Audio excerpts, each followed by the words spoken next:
Second day, Upper Fire Month, 1 CE. The vermilion banner of the Sorceress Kingdom snapped in the wind and Florine coughed as a cloud of dust scoured the crater in the middle of the Dale of Defiance.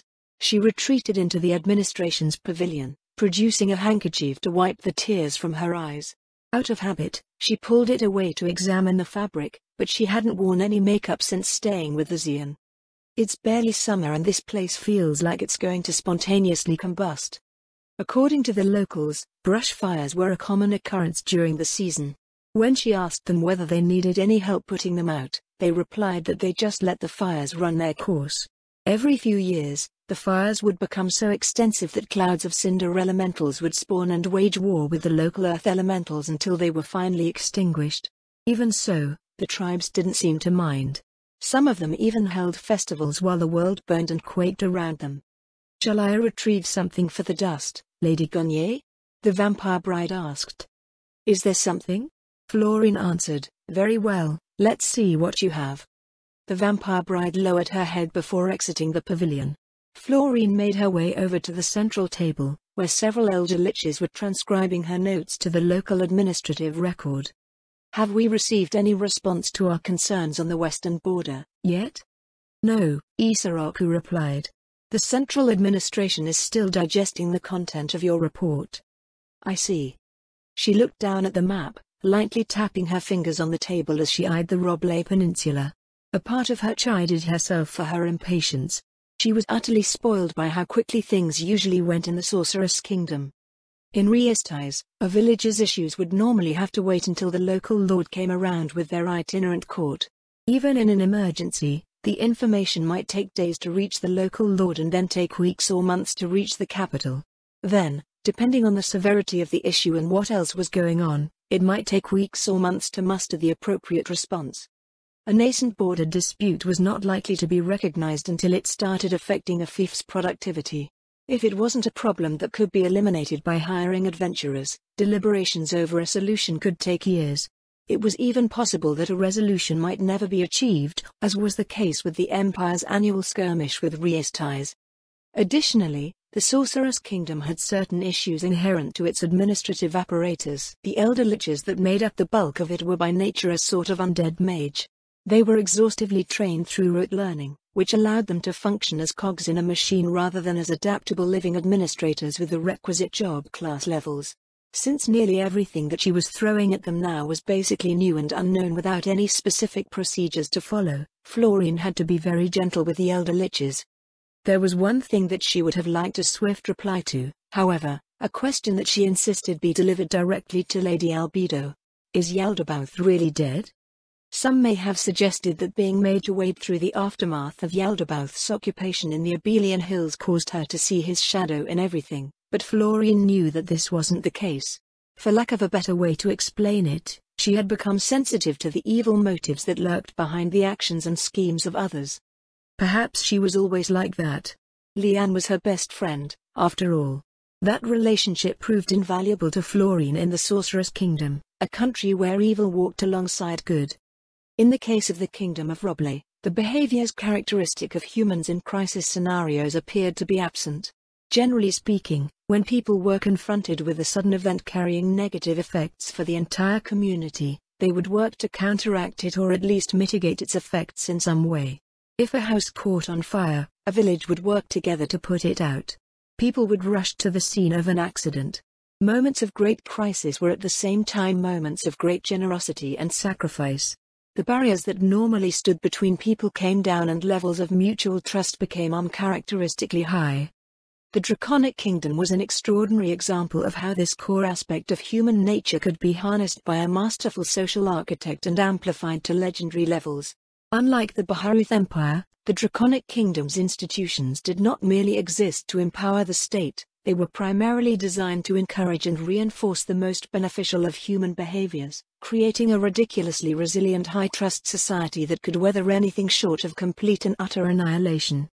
While Roble was not ruled by a wise, benevolent queen with generations of experience, they were still known to be a goodly nation that operated along the guiding principles of the Faith of the Four.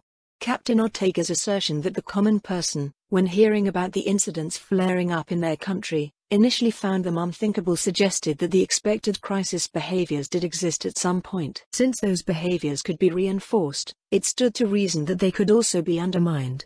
Florine suspected that was exactly what was going on in Roblay. Seeds of distrust were being purposely sown, turning what was supposed to be a time of mutually beneficial cooperation into one of antagonistic, zero-sum competition. The problem was how uniformly rampant the problem seemed to be. It was far beyond the disparate moments of individual selfishness that might occur, or even the machinations of a whole faction of foolishly ambitious aristocrats. Something was empowering corruption and moral decay on a national scale, striking at a time when Roblay was too weak to defend itself from an attack of that nature. If the low trust conditions being imposed on them continued for long, Roblay would be plunged into a darkness far deeper than that which was rumored to plague Ria's ties. Beings such as demons and angels were said to be unconcerned with the material aspects of the world. Instead, their actions revolved around influencing spiritual health and moral character in a bid to win souls for good or evil. Yaldabaoth's legacy in the Abelian Hills gave every indication that this was true. With this in mind, Florine suspected that the entire purpose of his invasion of the Holy Kingdom was not to destroy it, but to weaken it to the point where it could fall entirely to corruption. As they were beings of a realm beyond mortal existence, killing a fiend was no guarantee that it would stay dead. More than a few demons and devils made multiple appearances in a wide variety of tales, sometimes appearing as destroyers, other times, tempters. There were even stories where fiends assisted the heroes of legend for their own, inscrutable purposes. A number of possibilities came to mind concerning the link between Yaldabaoth and what was going on in Roblay. Foremost amongst them was the idea that, while Yaldabaoth himself had been defeated by the Sorcerer King, his agents remained. Reports from the war and tales carried by the merchants who finally trickled into Irantal from the west asserted that Yaldabaoth had thousands of fiends at his command. It was not impossible for more than a few to have infiltrated Roblay after his defeat, especially if they were something like shadow demons or ones with shape-shifting capabilities. Furthermore, there were always people who desired power at the cost of all else who could be turned to their side. Enough people in the wrong places, or the right places, depending on one's perspective, and a concerted effort could be made to achieve the crumbling societal conditions that Captain Ortega alleged. Florine could only imagine where those plans might take them. Though they might attempt it, preparing Roblay to act as a foothold for a new demonic incursion would invariably draw the attention of the Sorceress Kingdom. The moment that the Sorceress Kingdom became aware of yet another demonic disturbance within its sphere of influence, it would get slapped out of existence. With this in mind, she was forced to consider the notion that there was some even greater scheme in play. Perhaps Yaldabaoth, as powerful as he was, merely represented an aspect of an even greater threat. Maybe there was another being that he served, and that being had many servants like him. They could be anywhere in the world, putting their fell schemes into play while the Sorceress Kingdom remained unaware of their activities. In that case, the downfall of the Holy Kingdom did not only eliminate a force for good, but also served as a distraction close to the heart of the Sorceress Kingdom. The growing sickness in Roblay was not one that could be cured through the raw might that the Sorceress Kingdom was most well known for, and healing Yaldabaoth's legacy would take up its time and attention. However, even if this was all going according to some unfathomably fiendish plan, its architects were still taking risks. By enacting those plans, those that they were employed against could learn how to fight demons. Fight them and win. That's a pretty good line. With some work, I could adapt it to monologue in the future. If she could ever get around to it. She wanted to get the next volume of Dreams of Red out before the winter, but her task in the Abelian Hills had likely dashed that hope. Allow me to remove your clothes, Lady Gonye. Eh? Florine looked up from her thoughts. Oh. But I thought you were getting something for the dust. Why do I need to remove my clothes? She turned to find the vampire bride with what she thought were garments over her arm. Florine eyed the sheer piece of cloth in the undead handmaiden's hands. That's a veil, I suppose? Florine took the piece of cloth and held it in front of her nose and mouth. It didn't seem like it would help with the dust. Was it a magic item? Her gaze went to the rest of the outfit on the vampire bride's arm. Is that jewelry? Why are there tassels on the ends? I can't figure out how it all goes together. In response, the vampire bride unfolded the clothing and held it over herself. Florine turned back around. Even over a postal officer's outfit, it looked obscene. I'm not wearing that. But you wore the same thing in the Draconic Kingdom. I did not wear the same thing. The clothing there isn't transparent. The vampire bride sighed. It would please our mistress if you got into the spirit of things. There's nothing spiritual about that outfit. Let's go. I should make my rounds before we head out again. Another cloud of dust ambushed Florine the moment she left the pavilion again. She peered through her tears at the surroundings, wondering if mischievous air elementals spawned in the Abelian Hills, as well. Florine headed east past the first security perimeter to her first stop, which was a stretch of river in the process of being expanded and dredged to create a new harbor. The Abelian River was relatively shallow and nearly a dozen cataracts made it unnavigable as it was, but it didn't have to stay that way. One of her first major initiatives was the chartering of a series of river ports from the Dale of Defiance to the Abelian estuary, using locks and canals to facilitate river traffic. Given the next to non-existent industrial development in the Abelian Hills, she couldn't be sure how long it would take to make back the investment, but economic growth was not the main purpose of the project anyway. Like Ludmilla, she intended to use trade as a way to connect people, facilitating the creation of a common regional culture. By laying the foundations for a collective identity, it would become easier for the administration to develop policies that worked for the people of the Abelian Hills. It was far better than trying to force everyone to conform to human norms and ending up with a towering mountain of problems entrenched in a system that was fundamentally incompatible with a multiracial society. Also, the discovery of Roblay's looming issues did mean that the Abelian River made for an attractive transportation corridor to the sea for any exporter that wanted to avoid trouble. However, it didn't sit well with Florine to consider those developments a stroke of good luck. Along the way, they came across Boobibi. The Xian hero was sitting in the shade of a stand of trees overlooking the riverbank. I've never seen goblins do anything like this before, Boobibi said. There's no rule saying that they can't, Florine replied. Below them, a company of goblin engineers was milling about, overseeing the work of several hundred undead laborers. A thick cloud of dust rose from their excavation efforts as they toiled under the late afternoon sun. The goblins were members of the same group that worked on the subterranean portion of Vierantal's demi-human quarter. With the bulk of the work there coming to a close, they sought new contracts, but, unfortunately, couldn't secure any. According to the mountain dwarves that had once labored alongside them, it was because their work looked dubious and pretty much everyone thought the same thing. As Florine watched, she couldn't help but agree. If the scene before her could be described in one word, it would be anxiety.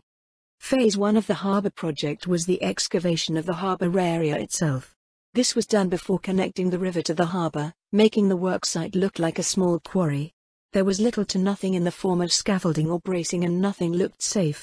The cleverly interlocking stonework of the dark dwarves was already in place, forming the outline of the wharf. On one side of the harbor, an iron golem steadily drove pilings into the earth, making the ground shudder as it pounded away with its huge fists. Goblins and skeletons continuously moved about, forming a chaotic throng. They were all doing something, of course, but Florine couldn't make any sense of it. That's no good, Boobibi said.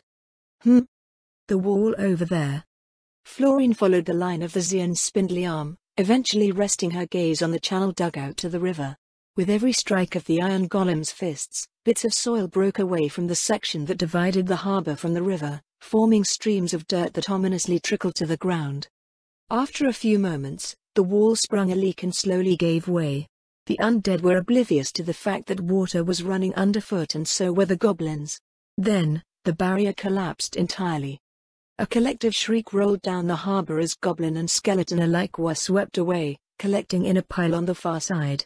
The line of goblin foremen watching the catastrophe unfold from the wharf exchanged looks. Done? One asked. Done, another answered. Done. A third agreed. The fourth foreman turned and walked up to Florine. Job's done, boob lady. On the southwestern end of the harbor, the work crews untangled from one another and dragged themselves out of the mud. With the Abelian River being as shallow as it was during the summer, the water along the shore near the construction site couldn't have been more than waist deep, at least for Florine. Thank you for your hard work, Florine smiled. The foreman nodded and returned to his fellows. Next, would come the installation of the locks on the entrance channels. Though it was shallow right now, the Abelian River experienced seasonal flooding. As such, they used a scheme similar to Call-in Harbor to allow for smooth cargo operations and to protect moored shipping. "Is this truly safe?" Bu Bibi asked. "While we Xian do not tunnel in watery areas, everything still seems haphazard." "It certainly feels that way," Florine answered, "but they've worked for me before." For their part, the goblins had absolute confidence in their own skills. Florine found that, no matter how crazy or hazardous their activities looked, they always worked out in the end to the disgusted disbelief of those who observed them. The answer to the apparent conundrum, of course, stemmed from job class levels. So long as one had the requisite job class levels, one could cultivate the ability to successfully complete the tasks associated with them. When it came to the goblin engineers, Lian eventually gave up trying to figure out what they were doing, summarizing what was going on as "it just works." As if to further thumb its nose at common sense, data collected by the administration showed that, despite the frequency of workplace accidents experienced by the goblins, the number of injuries sustained was no more than in any project run by human construction crews. The time and materials lost through said accidents balanced out the time and materials saved by the practices that led to them. All else being equal, there was practically no difference between a construction crew of goblins and a construction crew of humans aside from the flavor of their work, and the peace of mind of those watching it.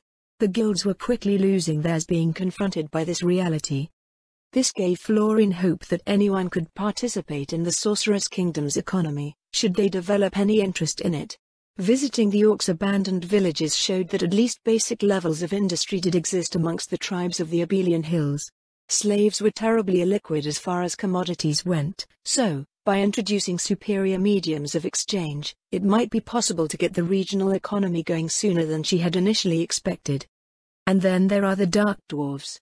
She still wasn't sure how she could get them on board.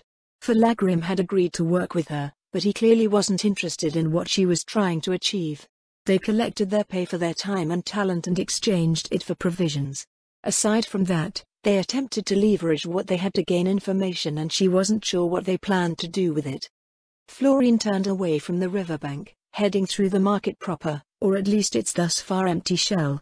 Out of some incomprehensible sense of suspicion, the Dark Dwarves still adamantly refused to take up residence while they worked and remained in their camp near the edge of the second security perimeter.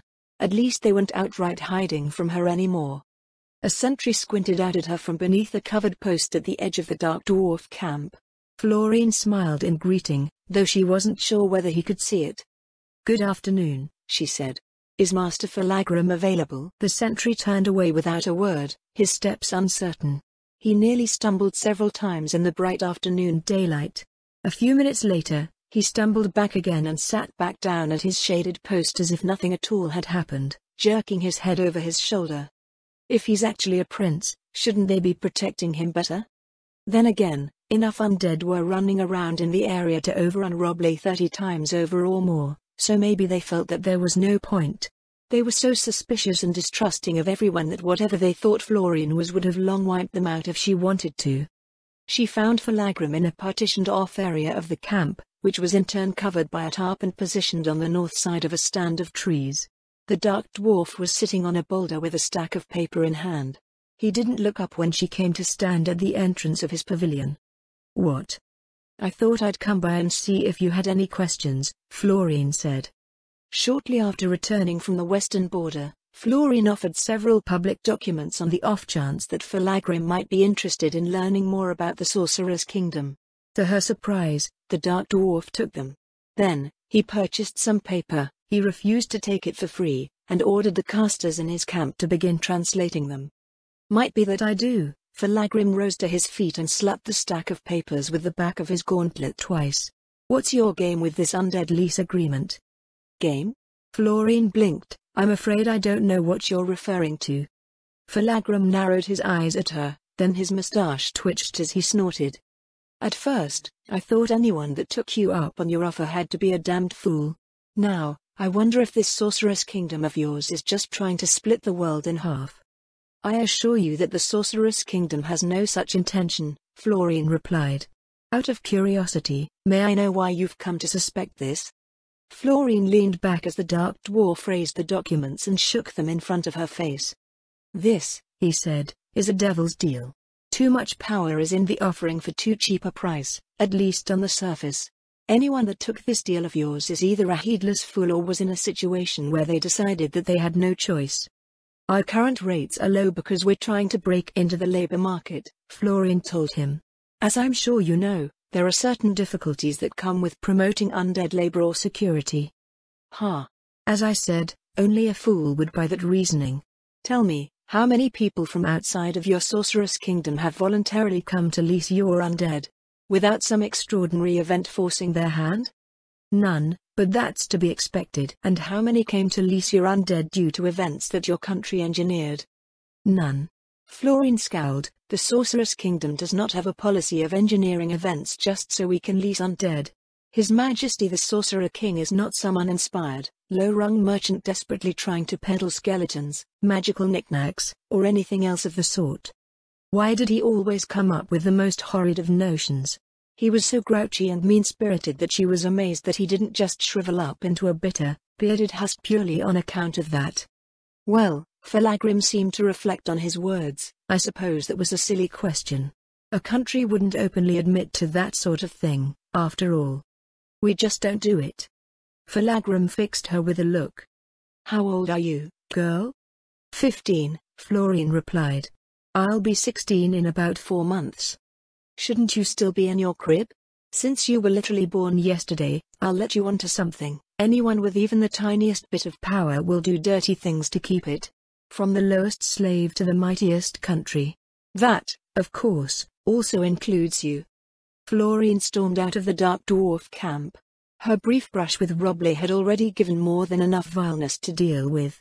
She didn't need to add to it by listening to such a dark and twisted soul. She took a long walk around the crater, stopping once again at the riverfront to watch the goblin engineers work, trying to shake her mind free of Falagrim's foul assertions. "Lady Gonye," Isaraku's voice came from her side. "We have received a response to your report." Finally. She hurried back to the administrative office and walked straight to her desk. She picked up the message written there. It appeared that Lady Albedo had taken the time to personally respond. "Baroness Gonye, excellent work with your early detection of the nascent issues along the border. The matter of the merfolk blockade has been addressed. Concerns revolving around the integrity of the buffer zone will require that we review the terms of our treaties with the Holy Kingdom of Robley, but the Royal Court of the Sorceress Kingdom will recommend the immediate suspension of industrial development outside of the Great Wall. As for the matter of Yaldabaoth, your suspicions are concerning, but we lack the information to make any conclusions on the nature of the Holy Kingdom's domestic challenges or the extent of any potential post-war influence by Yaldabaoth or his agents. Foreign Affairs has been tasked to conduct an inquiry on the state of the Holy Kingdom of Robley." "Albedo." Florian took in a deep breath, releasing it with a slow nod of her head. Lady Albedo's cool, decisive response worked wonders for Florian's mental state. The immediate issues looked like they were going to be resolved. It was obvious someone else would be dispatched to Robley. She already had a crucial assignment to handle, after all. With Foreign Affairs tasked to investigate matters, however, Florian could rest assured, out of anyone, Lord Demiurge probably had the best chance of figuring out what Yaldabaoth was up to. Satisfied with Lady Albedo's response, Florian started her preparations for the night. Now that things looked like they were back in relatively good order, she could redouble her efforts at her own task. "What are you dawdling for? Do it." The bridgekeepers exchanged one last look with one another before nodding down at the pair of slaves standing by. Their slaves, stone giants that stood 4 times the height of their masters, ponderously swung their 4-meter-long mallets in response. A near-splitting clank echoed along the battlements as the massive steel tools smashed into the enormous anchors of stone at the end of one of the bridges spanning the chasm between Clan Fielhammer and Clan Grimmantle. Aldan examined the aftermath as the stone giants raised their mallets. A sneer split his beard. "Not even a chip," he said. "It's going to take some time," a nearby foreman said. "Our ancestors made this bridge tough enough to outlast time itself." Which was all well and good, but he doubted their ancestors ever expected that Clan Fielhammer would end up in their present situation. "Anything happening across the gap?" Aldan called out. "Too far to tell," a deep warden replied. "Their gates still closed." "Then let's hurry it up before they send someone over," Aldan said. Another impact pierced the air. He turned and strode away from the gate with his escort, heading east along the battlements. There were 3 more bridges to collapse and they probably didn't have much time before the neighbors figured out what they were doing. With his Aunt Agni's departure, Aldan's mother immediately made preparations for a siege. She suspected that, with the change in the realms above, the other principalities would move to act against Clan Fielhammer. By all indications, those suspicions were proving to be correct. The already antagonistic attitudes held by the other princes toward their clan was shifting to a blatant war stance. Clan Fielhammer's spies reported troops being redeployed and ancient armaments brought out of their reliquaries and returned to active service. Markets throughout the realm were also shifting, suggesting that stockpiles were being filled in preparation for a coming conflict. Most concerning of all was that the Council of Khazanah had convened 12 times over the past month and no word was sent to Clan Fielhammer to participate. They were being cut off, snuffed out, with their mines stolen from them generations ago and the overlanders ending the slave trade in the Abelian Hills. Clan Fielhammer was nothing more than an agrarian territory in a civilization where every faction sustained itself. In short, they were useless to everyone and thus their holdings would be divided between the others. A column of guards marched toward them along the wall. The captain called his men to a halt. "What was that sound?" he asked. "It's starting," Aldan answered. "We're cutting the link to Grimmantle." "Are we under attack?" "Soon, if not already. Everything's happening all at once. It'll be some time before we get word from the ports." The great chasms that divided the principalities of Khazanah were, in reality, canyons. Each principality was an island in the great flow that made its way from west to east 2 kilometers below. The exposed portion of the waterway under them was known as Lake Khazanah, from which their realm took its namesake.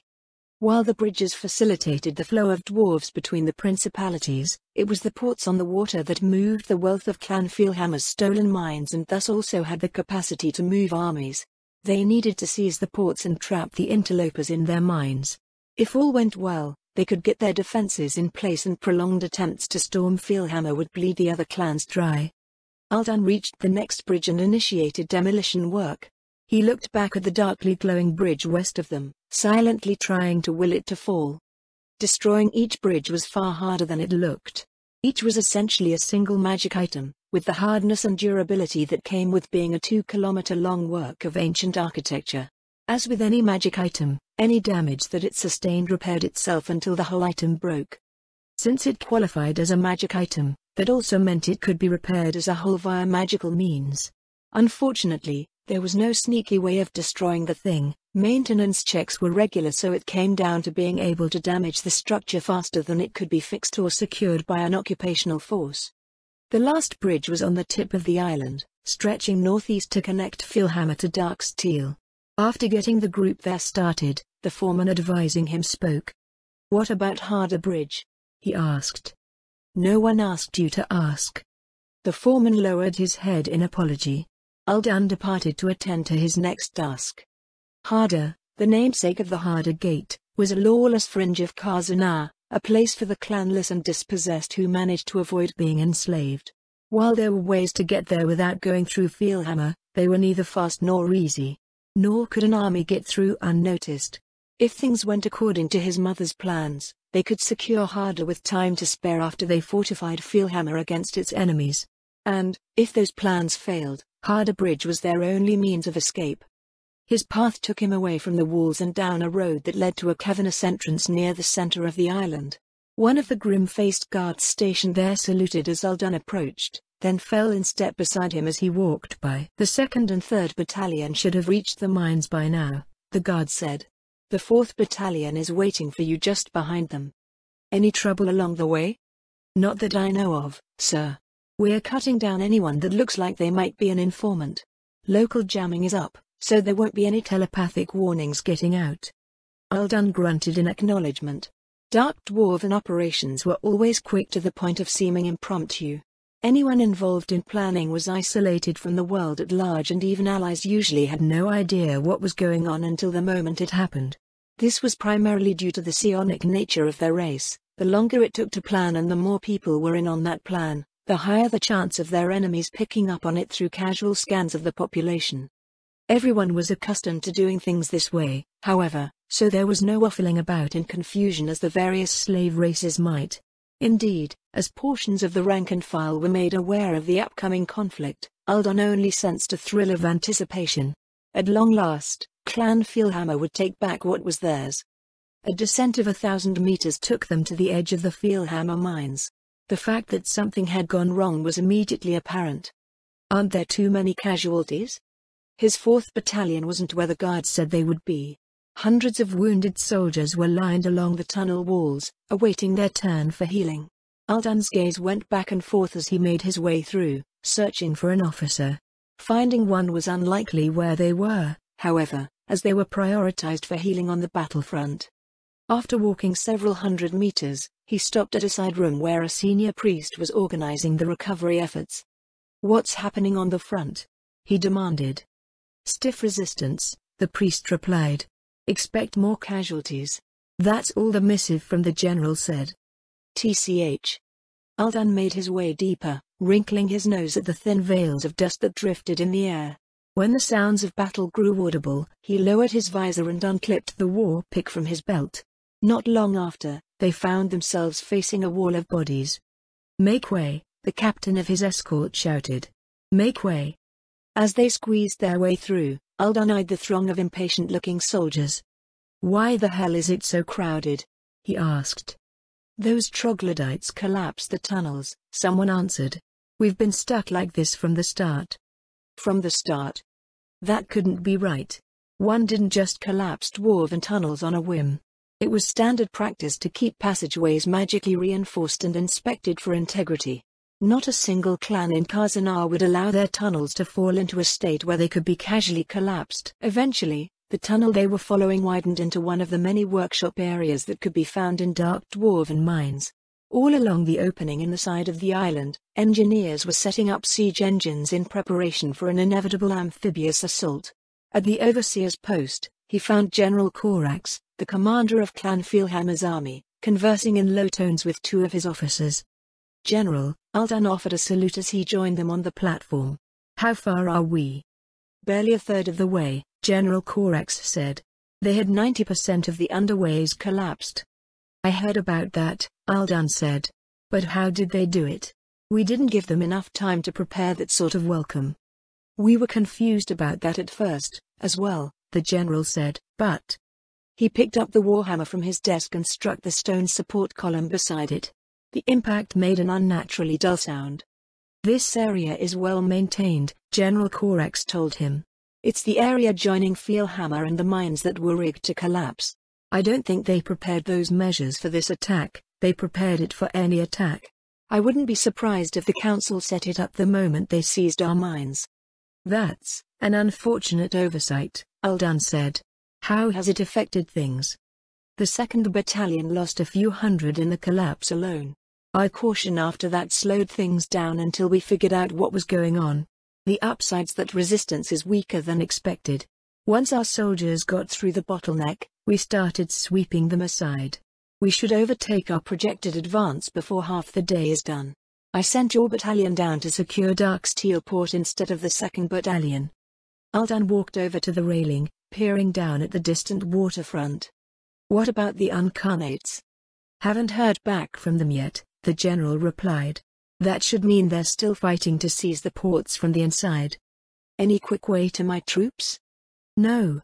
Our enemies made sure to destroy the lifts as they pulled back. The tunnel to the left there will bring you straight to your troops." "Are there any changes to the plan?" "No changes. We take the ports, clear the garbage out of our mines, and hold." He nodded and descended the platform, joining the flow of bodies to join his soldiers. The clash of battle echoing up the tunnel was intermittent, as if half-hearted or outright flimsy. One of his lieutenants, Glorga, greeted him on the way to the front. "Commander," she said. "How are things going up top?" "They're going," Aldan replied. "Dam bridges are hard to break, but they aren't sending attacks over them, yet." "What do you have for me?" "Not much," his lieutenant told him. "It's mostly thrall herds down here. Barely any security. The clans have gone soft." "Did they get complacent because of their ancestors' preparations?" "If anything, The old trap should have served as a constant reminder to remain vigilant against Clan Feelhammer. The opposite occurring was a delicious irony, but, even so, it was too much of a stretch. How experienced were the defenders? He asked. That's hard to say, Glorga replied. We're literally stomping over the ones on the way to the port. Given the resistance that the 2nd and 3rd battalions faced after the tunnels up there came down, they might have used everything they had trying to hold the open ones. Strategically speaking, at least that part made sense. If they couldn't hold back Clan Feelhammer at those bottlenecks, they had no hope of doing it anywhere else. Whoever the enemy commander was probably knew that the council would have his head for allowing Clan Feelhammer to retake the mines even if they had woefully under-equipped them to deal with the assault. What about any repeats of what happened above? We're checking as we go, his lieutenant replied. So far, we've found nothing suspicious about the main tunnels. I don't like this, he muttered, it makes too much sense. Yes, sir. What are your orders? Keep things orderly, Aldan replied. Contain any holdouts in the side tunnels and focus on securing Darksteel Port. I don't want over-eagerness creating unnecessary casualties. We need every soldier we have for the siege and we need to preserve our mana for when it starts. If something was too easy and made too much sense, one would naturally suspect a trap. Aldan considered the first wave of casualties and its effect on the army's healing capacity.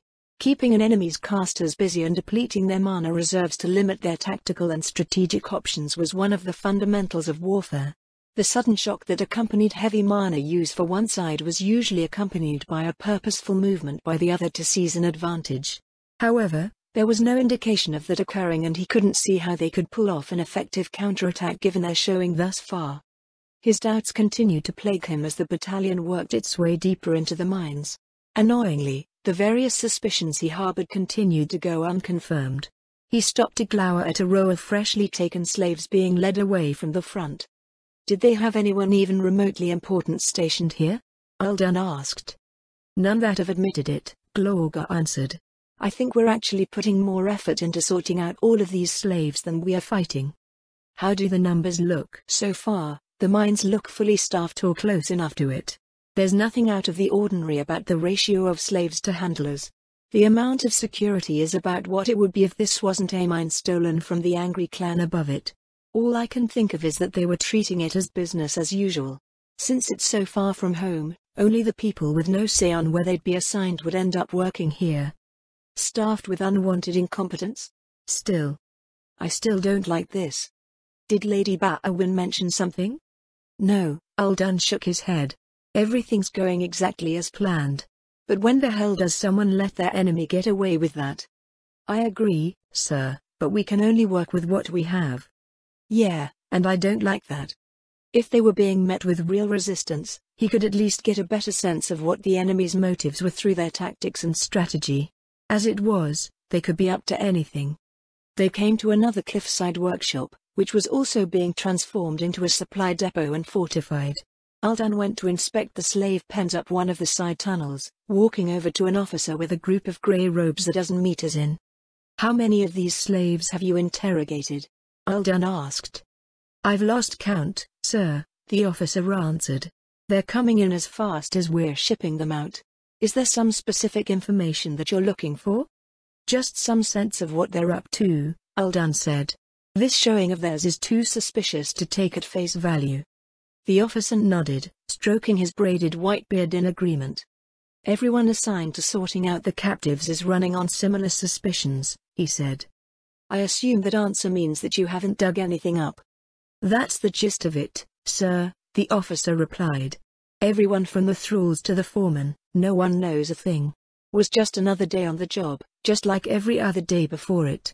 Our attack was a complete surprise. Just like every other day before it. Was it truly complacency and incompetence? He refused to believe it, but they were being interrogated by grey robes. Dark dwarves had latent psionic potential and their race as a whole had a few common psionic abilities, but truly harnessing that psionic potential required extensive training. Amongst the grey robes before him, there would be at least one telepath powerful enough to break into most people's minds, especially since all of the interrogation subjects were completely at their mercy. What are the chances of worms? Aldan asked. There's always a chance, the officer answered, but I can't think of any benefit to having them in this scenario. These wretches are stuck with us until they die. Send a runner the moment you find anything out of the ordinary, Aldan told them. This whole thing stinks more than the refinery over the last few months. Yes, sir. The group saluted as Aldan turned and went on his way. His mood grew fouler as he approached the front lines and still nothing seemed amiss. It was as if he was wasting all of his time to find out that nothing was going on. He was seeing nothing, hearing nothing, and doing nothing. Once he figured out who was responsible, he would strangle them with their own beards. In the end, they arrived at Darksteel Port without incident. At the entrance was a young woman, her legs dangling over the roof of the guardhouse as she juggled a hatchet with one hand. The weapon went high into the air, disappearing into the stone ceiling of the port. It reappeared after a few moments, its handle falling into the woman's palm before the weapon was tossed into the air again. "Took you long enough," she said. "You didn't signal the general, Velgarth," Aldan told her. "I did after we made sure it wasn't a trap," Velgarth replied. "Wouldn't want to inadvertently lure my big brother to his doom, would I? With all this jamming going on, I couldn't get directly in touch." Aldan raised a hand. His battalion rushed forward to occupy the port and augment its defenses. Velgarth floated down and landed beside him as he entered the gate. "How much of a fight did they put up down here?" "It's not as if we let them put up a fight," Velgarth replied, "but it didn't feel like they expected an attack at all. When we hit them, it was every dwarf for themselves. Took all of 5 minutes for the entire population to barricade itself into their homes and whatnot. After that, it was all fun and games." His sister caught her hatchet one last time before returning it to her belt next to several others. Velgarth was a type of scion known as an uncarnate, which was so named because of their distinct ability to uncarnate themselves. Of the many vocational avenues that an uncarnate could take, Velgarth employed her powers as a sort of psionic assassin. Mundane defensive measures mattered little to her. If anything, they made her work easier. If someone locked themselves inside a guard post, she'd just walk through the walls and bury an axe in the back of their head while they were watching for attacks coming from the doors and windows. "So you didn't lose any troops?" Aldan asked. "Not even a scratch," his sister answered. "We're all healthy and bored." "What about the rest of the army?" "Most of the underways were rigged to collapse. The 2nd and 3rd battalions took casualties from that. Even so, the defense they tried to muster didn't stop us for long. After we took control of the remaining underways, well, as you said, it didn't seem like they expected an attack at all. There were no preparations to defend the mines aside from that starting bit. The interrogation teams say the same thing. All of the captives thought it was just another day at work." Velgarth's lip curled. The behavior of their enemies was an insult. After over a century of resentment, the other side never even saw them as a threat. They made their way down through the levels of Darksteel Port, watching as the army methodically swept through the city lanes, securing its residents as they went. Formerly, or once again, one of two of Clan Fielhammer's major ports on Lake Karzanar, it was a small city with a population of 20,000. 19 out of 20 were slaves involved in logistical operations, working in the harbor or on the rail network. "Was the governor in?" "Yeah," Velgarth said. "We left him cooped up in his manor. I took a look at the guy. He's just some nobody." "Which clan?" "Darksteel, but not from any of the big families. They really did treat Fielhammer as the ass end of nowhere. And they paid for it. Assuming they even cared. That was another explanation for the lack of resistance. No one was willing to protect it and only the lowest of the low from the other principalities bothered coming to work in Fielhammer." "That may be so," Aldan said. "But they won't let our reclamation of the mines go unanswered." Velgarth snorted. "And the Krakens will eat well as a result. Once they run out of idiots to throw at us, maybe we can go and conquer the rest of Karzanar." "As a side project, maybe," Aldan told her. "For now, we have bigger plans to carry out." In a rare moment, his sister's cocksure air faded. Aldan cast a sidelong glance at her. "What?" he said. "Will it work, brother?" she asked. "Mother is leading the 1st Battalion to take Harder," Aldan answered. "I can't imagine them failing." "That's not what I was referring to." "How the hell should I know?" Aldan glanced at their surroundings. What was the point of bringing up the topic here? Not that anyone could provide an answer to her question, except perhaps their father. The operation to secure Fjellhammer and Harder was but one part of a massive shift in Khazanar's foreign and domestic policies. One might note that it was only Clan Fjellhammer enacting the changes, but change would come to the rest of the realm whether it liked it or not. Assuming Clan Fjellhammer's opening move succeeded, of course. When their mines were seized and their prince was exiled over a century previous, Clan Fjellhammer relied on three things to maintain their hold on power. The first was sheer inertia. Fjellhammer was one of Khazanar's largest principalities and had the population to match. One couldn't simply attack them in their own hold. Falling out of favor didn't change that. If anything, it bound the clan together more tightly than ever before. A common enemy could unify a people, and Clan Fjellhammer had everyone else as its enemy. Bawin Fjellhammer, their mother, led the clan, harnessing that mass of raw political will and successfully directing things despite the clan's compromised standing. Their father, Falagrim Fjellhammer, made good use of his exile by working the slave trade in the Abelian Hills. Through his dauntless efforts, millions of slaves had been delivered to Khazanar, fueling the realm's industries and keeping the clan economically relevant. With their source of slaves from the surface cut off, they had no choice but to maintain their strength by taking back their mines before their enemies seized the chance to destroy Clan Fjellhammer for good. By securing Fjellhammer and Harder, Clan Fjellhammer would grow their economic influence on the surface while at the same time waging a long war with the rest of Khazanar. That long war, however, showed no signs of starting. At least on their enemy's part. "Commander," a lieutenant saluted as he came up the street toward them. "The governor of Darksteel is demanding to speak with you." "Give him to the Grey Cloaks for interrogation," Uldan replied. "Rip everything you can out of him, I don't care if you turn him into a lump of meat in the process." "Yes, sir." Once they arrived at the harbor, he and his sister ascended a tower to gaze out over the dark waters of Lake Khazanar. Darksteel was just over a kilometer away, but there was still no sign of a response to Clan Fjellhammer's offensive.